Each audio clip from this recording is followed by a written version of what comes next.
week before the wedding, my fiancé, Luke Graham, announced that he needed to marry his first love, Mandy Lynch, before marrying me. It's because her mother passed away, he explained, and her dying wish was to see Mandy married to a good man. I'm just fulfilling an elder's final request. Don't overthink it. But the company had already planned to launch the True Love jewelry line on the day of our grand wedding. Impatiently, he dismissed my concerns. It's just a few million. Does that compare to Mandy's love for her mother? If you're so eager to make those millions, go find someone else to marry. Hearing his cold and heartless words, I understood everything. Without another word, I turned and dialed my family. Brother, help me find a new groom. After one, my brother asked in disbelief, "You're calling off the engagement?" I smiled bitterly and replied, "No, he's marrying someone else." I fought tooth and nail to win my parents' approval to be with Luke Graham, even scheduling the launch of the True Love jewelry line on the wedding day. However, it was all for nothing. My brother froze for a long time before saying, "Then it has to be Ethan Shaw. His family has been urging him to get married and he's been looking for a partner." I frowned. Ethan was my nemesis. On my engagement day, he cursed that my marriage dreams would shatter. The words came true. With time pressing on, I could only respond, "Fine, ask him about it. If he's not interested, I'll figure something else out." My brother blurted out, "There's no need to ask. He'll definitely agree." What? Before I could question him further, a group of people surrounded me. "You must be Luke's fiancé. You're so beautiful. You're waiting for Luke to get off work, right? He'll be down soon. You two are such a perfect couple." Gripping the steering wheel, I lowered my eyes to hide the self-mockery in them.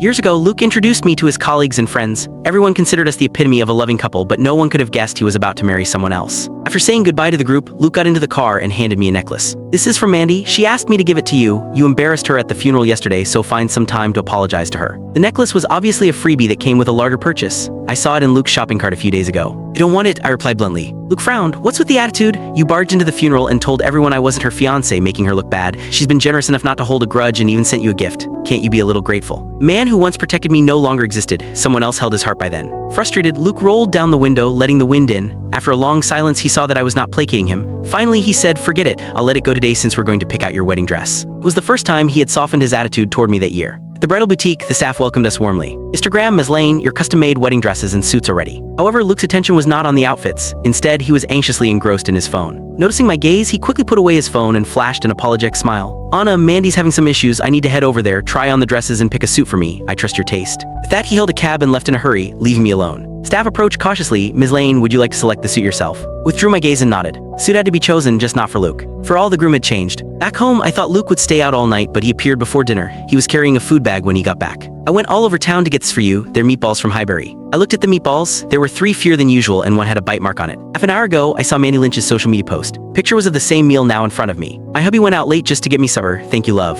Sit down the food as I suddenly lost my appetite. "I don't want it, throw it away." Luke's face darkened, but he held back his temper and sat beside me while complaining. "You have no idea how pitiful Mandy was today. My parents went to her house to berate her for not having enough money. She was so upset that she cried. Mandy just returned from abroad, so she doesn't have much money. I was thinking that we could use some of your money to help her out."